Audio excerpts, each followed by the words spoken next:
Welcome back, everybody. We are Yanda Sachaba from Yanda Sports Take, and we're here to discuss Europe's top 5 leagues for the 2024-25 season. Who's gonna win it? And who are gonna win? Who's gonna win each league? And who might be our surprise team to watch out for within those leagues? Which league do you want to start with? I suppose the most popular one in it.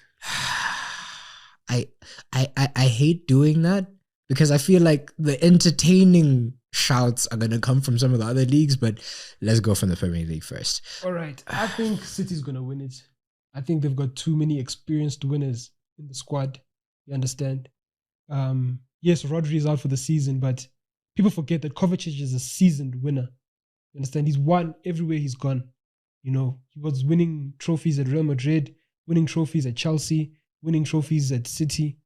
He'll be just and fine. at Inter Milan, don't forget, at Inter Milan, he was there too. He won Coppa Italia's there. So Premier League, I think City. The surprise package for the Premier League, I think it's Liverpool. I don't think people expected Liverpool to be this good.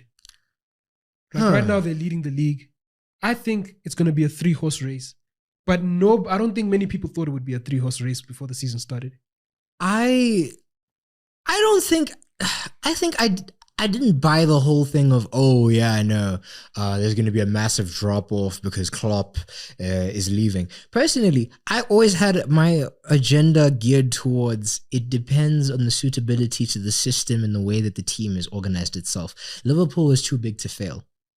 And when I say fail, I'm not talking about winning silverware. I'm talking about drop off so far that you're not even within a shout of being in the top 4. Like Man United. Like Manchester United. No, definitely not.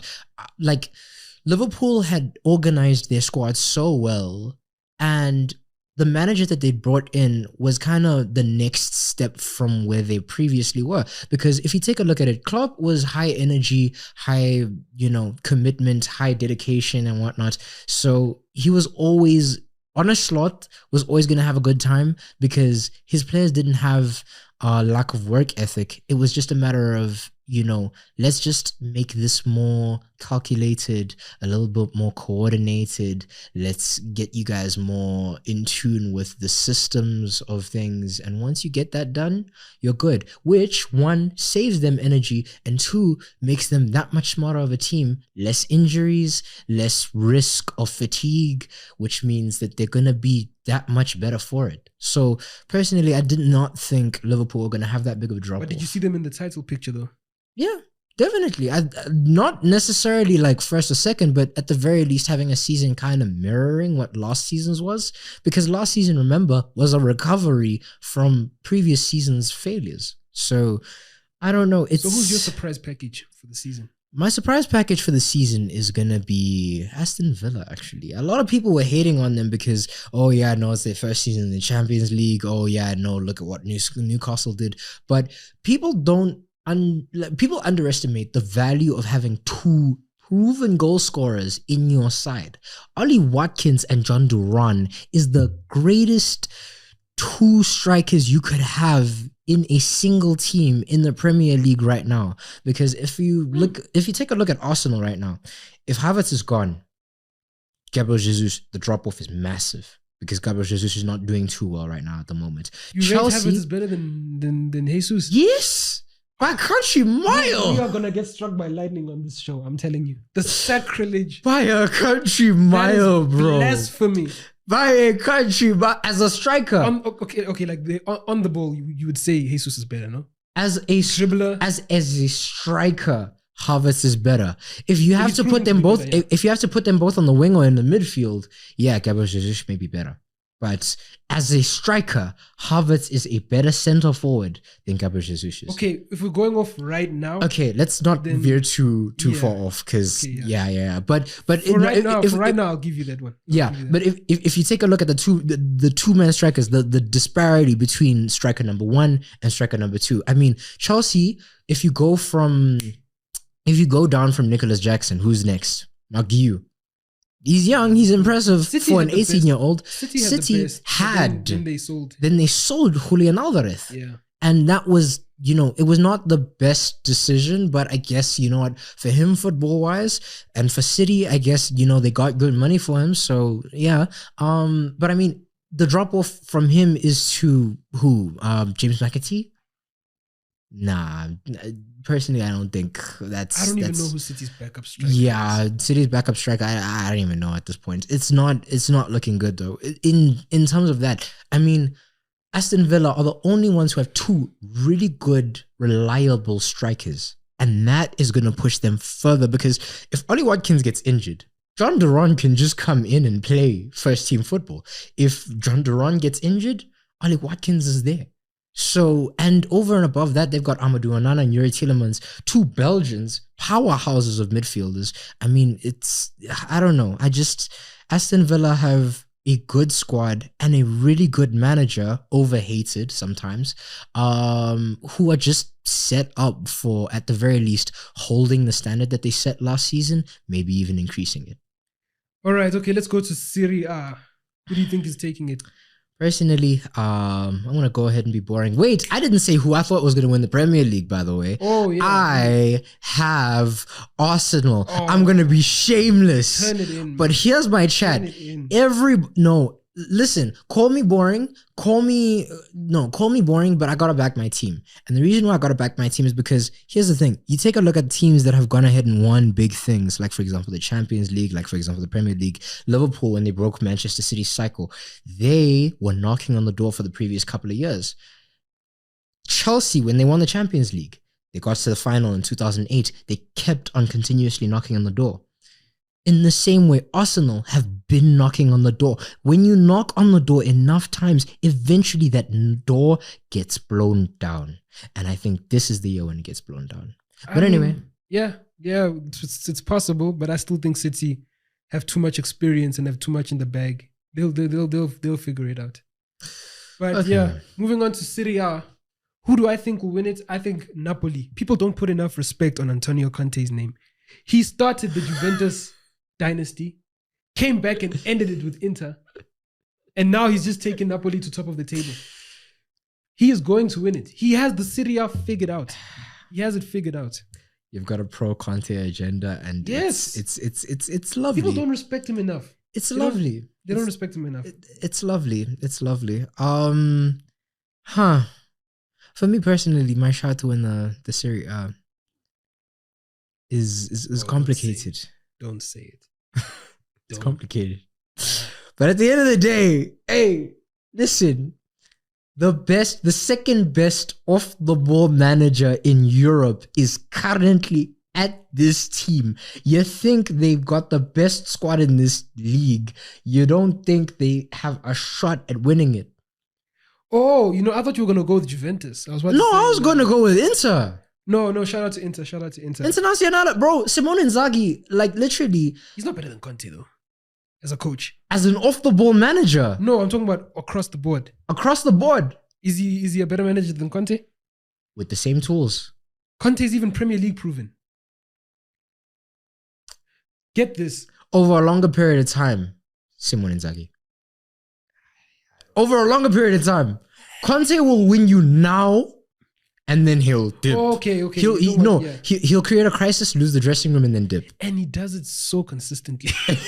He does it so consistently. Throwing the ownership under the bus. Biggest diva in football. Yeah, he's the cause of his own downfall a lot of the time. But my surprise shot, ironically, team to watch out for this season.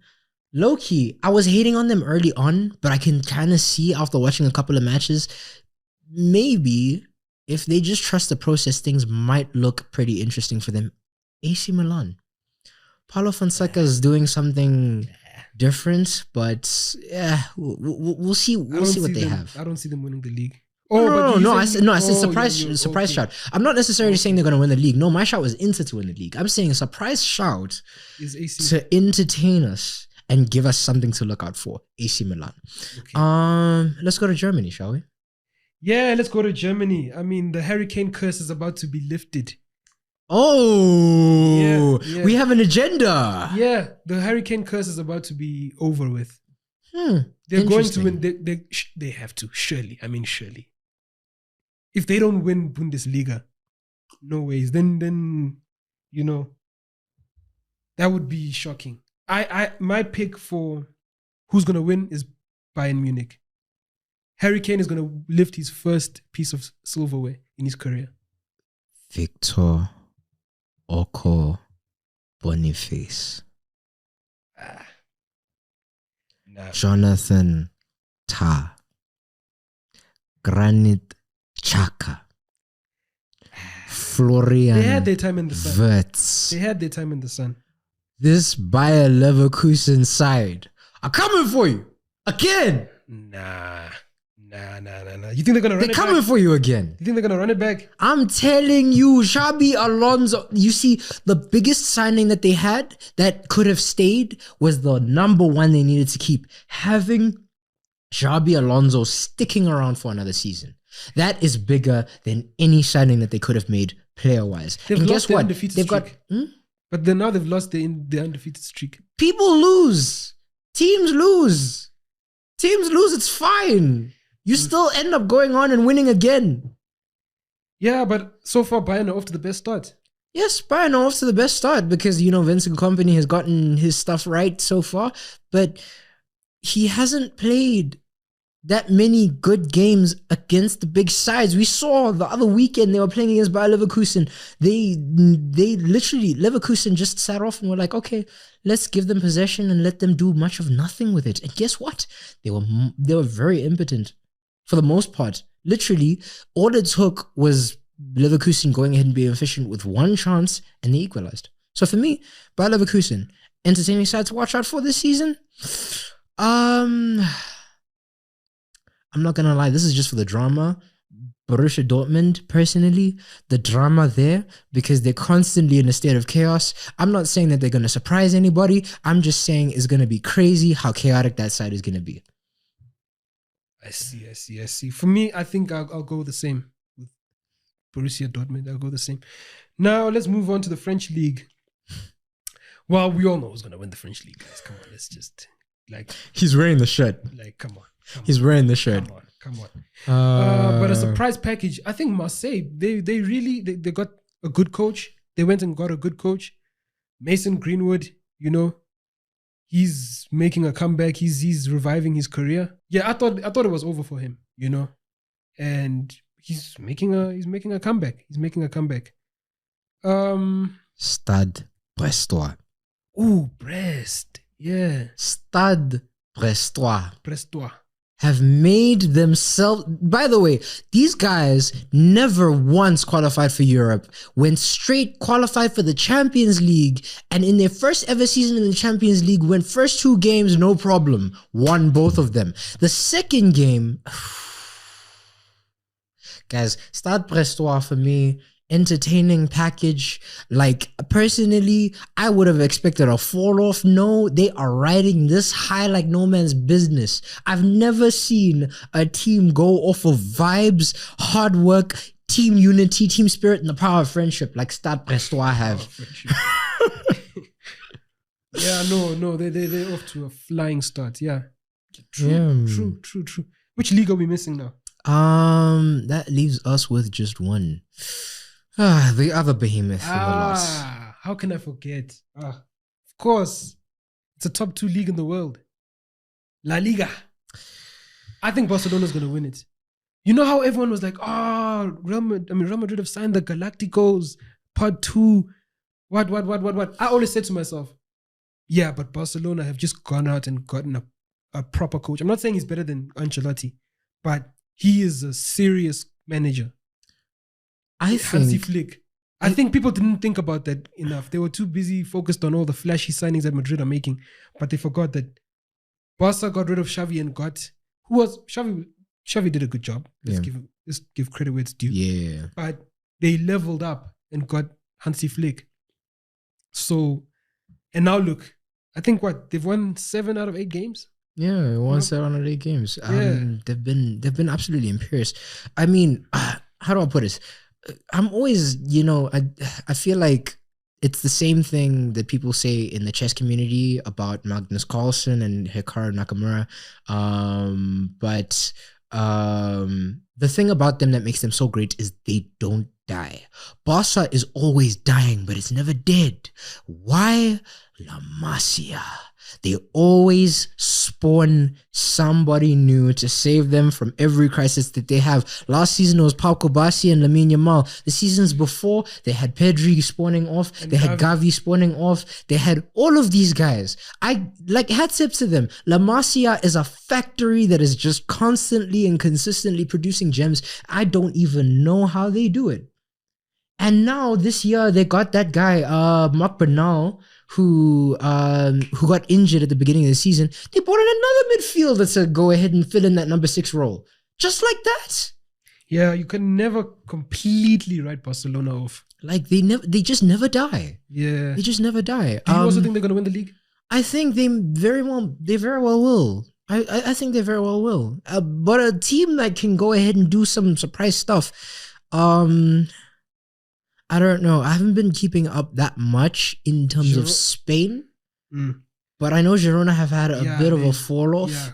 Yeah. Players. I wanted to say Atletico Madrid because I mean, if you take a look at the players that they got, Alvarez and Conor Gallagher are 2 amazing additions to the team. I think the surprise is that they're probably not going to do as well as we thought. And they actually signed Robin Lenormand. Yes, they signed Robin Lenormand from Real Sociedad. So can we say the surprise is that they're not going to do as well as people? No, I think they're going to do pretty well, actually. I think, like, genuinely, they're going to win a trophy. They might win a trophy this year. Yeah, Copa del Rey. A Copa del Rey, maybe. Yeah, because right now, after 8 games, they're 4th. Yeah. After 8 games, they're 4th. I mean, after 8 games, like, who's really looking at the table after 8 games? Yeah, fair enough. All right. Whoa. Last one. Let's maybe give a nice little shout out to the UEFA Champions League. Who do you think is going to win? Who do I think is going to win the Champions League? Who do you think is going to win the Champions League? Real Madrid, man. I think Real Madrid.